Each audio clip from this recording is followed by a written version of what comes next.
Australia specifically. As you may know, Australia has now signed a deal. They're going to be getting nuclear submarines because they need nuclear submarines because of the threat from China in the region. Let's be honest, China's been ramping up this massive navy. They're building these false islands. They're doing all this kind of stuff. They're very aggressive, and especially their rhetoric is very aggressive. They've been very aggressive towards Australia as far as trade policies are concerned, and in general, they like to do a lot of trumpeting and chest thumping and all that kind of stuff. Now, I'm sure you've seen the clip of Victor Gao, who is the Vice President of the Center for China and Globalization and a chair professor for Suzhou University, as well as being a former translator for Deng Xiaoping, the previous chairman of one of the previous chairmen of mainland China.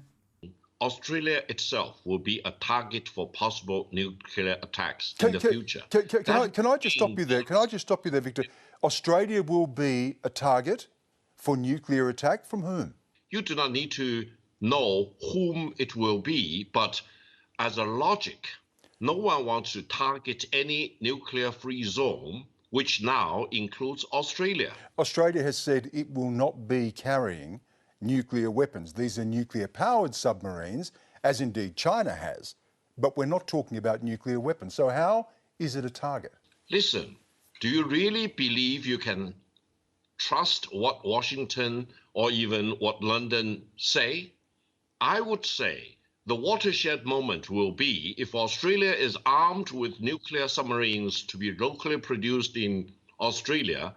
Australia will lose that privilege of not being targeted with nuclear weapons by other countries.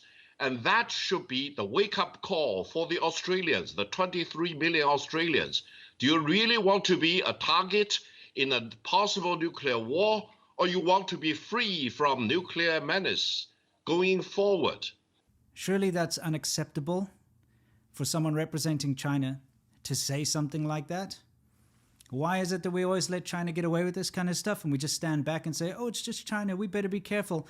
Well, there's a lot more that's been going on for a very long time, and I've got something to show you, which it's about time everybody took notice of.